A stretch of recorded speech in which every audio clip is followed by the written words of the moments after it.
We take a look around middle Georgia right now. Partly cloudy skies for a lot of us. Temperatures low 90s for most of the region. Macon's definitely the hot spot right now. You see 95, but the real feel is closer to 99. So a good amount of heat for us around middle Georgia today. Not as bad as this past weekend, but still very, very hot, especially for early June. A little bit of rain still going on for us down in Crisp County, right there at the border. Other than that, not a whole lot going on. Do have a couple showers around Warner Robins and Southern Bibb County as well. Those are brand new. So we could continue to see the development of a few isolated showers, perhaps a rumble of thunder through this evening, but eventually it's just going to be partly cloudy tonight with lows largely in the upper 60s, right around the average for this time of year. Mainly, 67s and 68s. Do have a handful of 69s in there. There might be one or two spots that keep it at 70, but it should be a pretty normal night for this time of year. A bit of a breezy week overall for us. A lot of low 90s are expected each afternoon and partly cloudy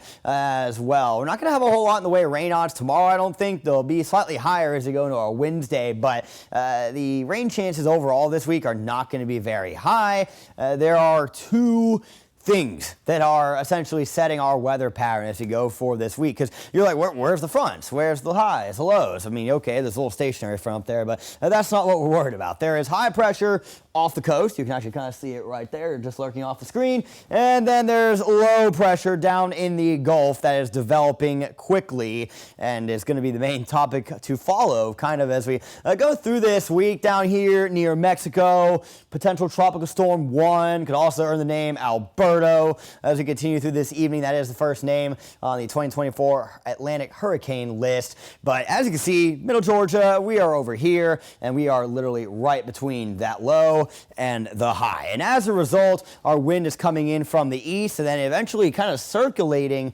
around that low that is in the Gulf. The good news is we do not need to worry about this thing. It will make its way into Mexico, maybe impact parts of southern Texas, but in terms of the southeastern U.S., Alberto will not be a concern. However, as you can see, the National Hurricane Center has highlighted an area off to the southeast, and this does track towards the Peach State.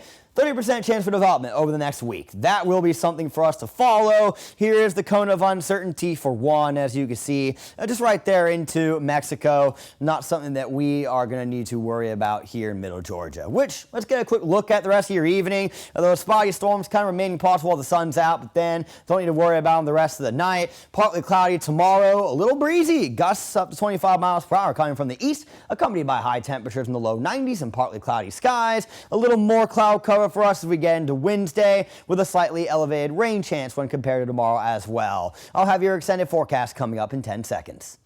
NBC AccuWeather 7-day forecast is brought to you by Volume Chevrolet. So as we go throughout this week, we're going to be around normal for the most part, high-wise, a little breezy courtesy of the development of Alberto. The questions come over the back parts. Right now, yes, it looks very, very hot. And if that storm off to the southeast does not develop, this is likely what we will end up looking at, is more sweltering heat next weekend.